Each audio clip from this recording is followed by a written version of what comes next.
We're going to talk about Venom Piercings, Consultations, what you should know before getting it done. Coming up next on Consultations by a Piercer, episode number 26, so you might want to stick around.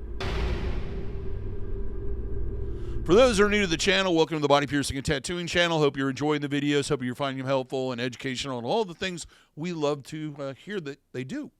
But you might not know who I am. My name is DaVo. I'm a professional body piercer and have been since 1994. I own and operate the Axiom Body Piercing Studio, located right here in Des Moines, Iowa, inside Skin Kitchen Tattoo. And the piercing we're going to talk about today is actually a grouping of two piercings done through the tongue, through the muscle, on two sides, kind of towards the middle of the tongue. Sometimes done at an angle, depending on what the shape of your mouth is, your anatomy. So basically, it's two tongue piercings side by side. As far as healing time, you're looking at an average healing time of 2 to 4 weeks. Sometimes these can be a little bit more closer to the 4-week period than a midline normal tongue piercing would be. During that period of time, I would suggest rinsing twice a day, using a mild antiseptic, alcohol-free antiseptic mouthwash like Biotene. I like Biotene because it also helps with dry mouth. The other thing I suggest doing is rinsing a few times a day with a mixture of 1/8 of a teaspoon of sea salt per cup of warm water, roughly about 3 to 5 minutes. It helps kind of draw waste. It makes it feel good, kind of soothes it, and makes everything better. Now let's talk about cross-contamination prevention. Common sense stuff. Wash your hands before you handle the jewelry, and don't obsessively play with it. No oral contact, deep mouth kissing, or sexual contact for a minimum of 8 weeks is what I generally suggest till these are completely healed. Do not stick unclean objects in your mouth like pin caps, toothpicks, bike parts, dirty fingers, other people's fingers, and other people's stuff. I just don't do it. Keep your food utensils cleaned on a regular basis. Do not share food items or utensils with other people. Yes, that may look delicious, but you don't need a sample of your date's dessert that night. Hold off on that. You can do plenty of that once the piercings have healed. Not required, but it's always a good idea to start out with a fresh toothbrush, especially if you've been using that one for a while. Now let's talk about trauma, swelling, and abuse.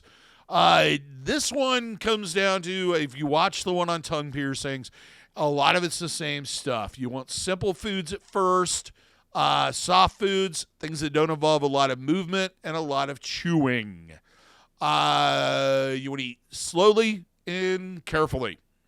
Reduce talking as much as possible because the more movement, the more swelling you're going to see. Also, don't play with the piercing or the jewelry. It's instinctive to do that, and it's just going to prolong the healing, prolong the swelling, increase the swelling, and make your life miserable for no reason. Now there's some things you want to cut down on, and those things are hot and spicy foods, things that are extremely warm in temperature, like hot soups or hot coffee, tobacco products, and vaping. Also cannabis. I know somebody's going to post in there, but cannabis is an anti-inflammatory. Yes, but if you're smoking it especially, it's going to cause inflammation a great deal more than it's going to reduce it. See what I mean here? Don't do it. You also want to avoid adult beverages. Alcohol, wine, beer, and especially hard alcohol or hard liquors until it's completely healed. They just are going to lead to a lot of swelling. They're also going to dry things up and dehydrate and burn and not be fun at all. Carbonated beverages is another thing you want to avoid. Things like the sody pop, seltzer, beer, of course. Anything that's carbonated and has bubbles in it tends to kind of agitate the piercing and can lead to more swelling. Citrus drinks in foods. Stay away from citrus fruits and juices. They tend to be more acidic. They tend to cause more discomfort. You can kind of say the same thing about tomatoes. Try to kind of stick with things that don't agitate it. And a good rule of thumb is if it hurts to eat it or put it in your mouth, don't do it. Stop. Really, stop. Now, for the first 3 to 5 days, you're going to be on a soft food diet. at least or until the swelling goes down.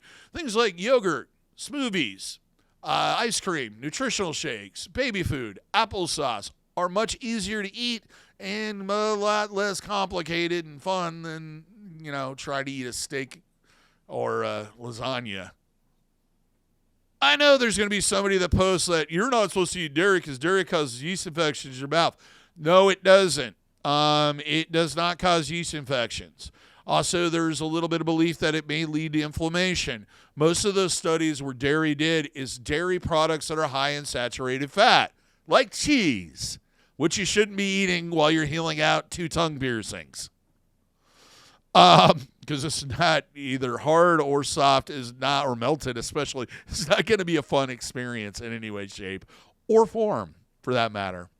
So most of the studies were done with people that suffer from arthritis or diabetes type 2 and suffer from inflammation caused by those diseases. Now, whether or not that's going to affect a tongue piercing is kind of bare minimal, but I have to say that the colder items that are easier to eat has more to do with reducing swelling than it would increasing swelling if dairy does cause inflammation. Now, stay hydrated. Drink lots of cold liquids. I always generally suggest, because you will see the worst of the swelling the day after, first thing in the morning, is for that first 24 to 28 hours, gently suck on ice chips. When you leave the studio, go hit up a convenience store and buy a giant glass full of crushed ice. It's going to make your life a lot easier. Also, drinking liquids throughout the night and staying hydrated will help with that too. Now let's talk about how to reduce swelling. Now that we've talked about how to avoid swelling, I guess, to a degree. Cold items, cold foods, and lots of liquids will help reduce the amount of swelling that you're going to see. I generally suggest crushed ice is a good option. As soon as you leave the studio, go hit up a convenience store and buy a big cup full of crushed ice. You'll thank me for it later. Also, especially the first night, throughout the night, if you can drink cold liquids, it'll help reduce the swelling because you'll generally see the most swelling first thing in the morning. Now, I'm not a doctor, nor do I play one on TV, or a medical professional in any way, shape, or form. So I can't suggest that you take anti-inflammatories such as ibuprofen, but if you've never had issues with it, it may help a little bit with the inflammation. Whenever in doubt, always talk to your doctor. They know more about your medical history and things that you have reactions to and things you should stay away from than I do. Another thing you can do is sleep with your head elevated above your heart. If you comfortably sleep that way, it's going to reduce the amount of blood flow to the area, which should help with the swelling a little bit, especially the first couple nights. Now, solid foods, working your way onto that as soon as the swelling goes down, and generally after you've downsized. Stick with kind of simplistic things that you can pick up a fork and shove directly back into your molars. You're going to find it very difficult to move things around in your mouth like you do naturally with your tongue without catching that jewelry or moving it and making it hurt. So sticking with kind of simplistic things that don't involve as much feeling around and moving things around is usually a little bit better at first.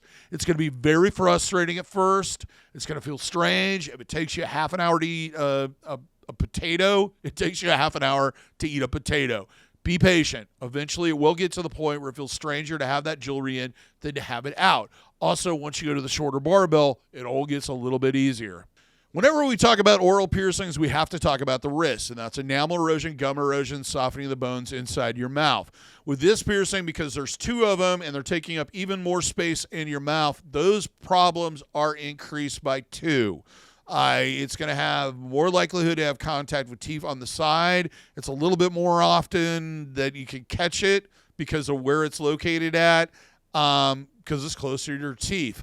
And there's 2 of them. So there's more likelihood of those problems. Things you can do to avoid that is making sure that the placement is correct and also downsizing to a shorter barbell as soon as possible, or barbells as soon as possible. The other risk is swallowing parts. Check those balls on a regular basis. I suggest you doing it weekly, regardless of how long you've had it. They're not usually a big problem to go for your digestive tract, but they are not the best thing to do that. Generally, it'll pass in a day or 2. If it doesn't, see your physician. Make sure, just to be safe. Also, if it does and you find it, don't put it back in your mouth. Now, jewelry-wise, it should be a standard. Both of them should be a standard barbell. Simple ball ends. Nothing complicated. Nothing with shapes, size, or things dangling off of it. Usually, initially, I don't particularly care for doing this with gym balls or anything that's off the beaten path other than just a plain, good old-fashioned ball. Just leave it there. Now, depending on how much space you have at the bottom of your mouth, you might find the disc a little bit more comfortable on the bottom. You may want to consider piercing without them and then switching to them maybe after it heals, but that is something you want to consider if you're having issues with it taking up so much space. Jewelry should always be internally threaded, meaning that it threads into the post, not the other way around. This is usually a sign of a better piece of jewelry and is going to be less likely to do damage, going to take more turns to tighten and loosen, and is less likely to strip out, and it's probably actually made of the material it's supposed to be. I generally suggest shortening the barbells in roughly 7 to 10 days. It really depends on how long it takes for the swelling to go down. If it's still very swollen, I would generally give it a little extra time until there's at least roughly 1/4 of an inch loose when your tongue is flat. At that point in time, switching out to a shorter one is going to make your life easier, and it's also going to reduce the likelihood of prolonging that swelling. Now, let's say you're in a situation where you can't get back to your piercer to have them do that. I would suggest talking to them about it, possibly purchasing a threaded guidepost to change the jewelry with and having them explain how to do that along with what they're going to suggest for you to have in there for the shorter barbell. Otherwise, see your piercer and let them do it. They have the proper tools. They can do it without causing any trauma, and nothing sucks more than getting that smaller one in there, and then the next morning it swells up, and suddenly you have this piece of jewelry that's way too small and a tongue that's too big. Now let's talk about the piercing experience itself. Most people say tongue piercings are on a 2 to a 3 on a scale of 1 to 10. We generally think of biting our tongue when we think of pain on our tongue, because it's really the only pain we generally experience other than extremely hot stuff, burning. It's not going to hurt that much. Your teeth are blunt objects. They're not very sharp, and they're very big. With piercing, it's a very sharp needle, and it's not a very big needle, so it goes through very quickly. Often you will have an increased sensation when it comes to the second piercing. It's kind of like the first one, your body's like, don't do that. And the second one, your body's like, please stop doing this. So that's not uncommon to have the second one hurt a little bit more than the first. One of the hardest parts, especially if you end up doing both of them at the same time, is keeping your tongue out of your mouth. We are not designed to walk around with our tongue hanging out of our mouth. It can be very tiresome. Not fun, and feel really strange. It also feels kind of strange as somebody else controlling whether or not you can draw your tongue back into your mouth. It's not a sensation that you've probably ever experienced before or will experience with anything other than a tongue piercing. It takes a while sometimes to get, especially when we're doing 2 of them, to get everything in there correctly and get it closed. This also increases the amount of drooling you see. Yes, drooling will be part of it. It'll pull up right there in the gum line and spill over. We generally prepare for this with a dental bib and maybe a couple drool regs for you to go ahead and do that, or a drool cup. Don't feel bad about it. We're used to it, and we prepare for it for that reason. Just listen to us when we say, hey, you want to hold that up there or what have you. Immediately afterwards, you're going to have a little bit of throbbing and aching. That can last anywhere from 3 to 5 minutes. It varies from person to person. Also, it's going to hurt to eat, to talk and move and do things with your tongue. Every time you move it, it'll be a little uncomfortable, and it's going to feel very awkward. It's going to feel very strange at first to have that jewelry in there. Like I said earlier, be patient. Stick with it. It's going to be very frustrating, but eventually it'll become second nature. Now let's talk about anatomy. Really with this one, you have to have that correct anatomy. There has to be space in there to do the piercing, or otherwise I wouldn't advise doing it. If the tendon's in the way, then you don't want to do it near it, because it's not going to ever fit comfortably, and it's probably going to agitate the living tar out of it. If the blood vessel is too close to the center of your tongue and there's not room for the piercing there, it may bleed indefinitely. It's just best, when in doubt, not to do this piercing than it is to try to squeeze the piercings into incorrect anatomy. That said, basically these are pierced actually through the muscle tissue. When we do midlines, it's between the two muscles. This one, we pierce right through the muscle. Now, if you flip your tongue up, you'll notice there's a tendon on the inside, that white thing. We want to be off to the side of that. And then we also want to be inside the blood vessels. So if you don't have a lot of space there, or it's narrow, or not really, there's no space at all, this may not be the best piercing for you. The other thing we want to avoid is putting the two piercings too close together, which would cause them to possibly migrate into one giant piercing or go out of alignment and crisscross. That's not what we're going for. What we're trying to do is create that illusion that they are matching on both sides of the top of your tongue. Now, this should be back as far as possible to avoid contact with your front gums and to actually make your life a little bit easier. In some cases, because the bottom of the mouth is kind of like this, like a square V, we like to put it at a slight angle opposed to putting them straight up and down. Now, that's going to vary, and that's going to depend on your anatomy, and your piercer should probably talk to you about what's going to be the best option for you, or bring it up during the marking. Now, let's finish off with what you should consider. Some people find doing one of these at a time is a better option than doing both of them in one sitting. This is going to impact everything twice. So in some cases, maybe doing one, letting it heal out completely, and then doing the second one and letting it heal out completely might be a better option for you, because you're not dealing with trying to heal two piercings at the same time and dealing with all this extra hardware in your mouth. It will make that second one seem a lot easier than the first one was. Now, this will affect eating and talking, and for up to a week and a half, maybe longer, depending on how quickly you heal and how long the swelling stays there. It's not uncommon for some people to have a little bit of a lisp or a speech impediment, or one that they had in their childhood that they fought really hard to get rid of come back. That's all really common, and it eventually does fade over time as you adapt to having the jewelry in there. There's no way around it. You will need to change your diet. So take that into account. Buy stuff ahead of time. Have it on hand. Downsize when your piercer says you need to.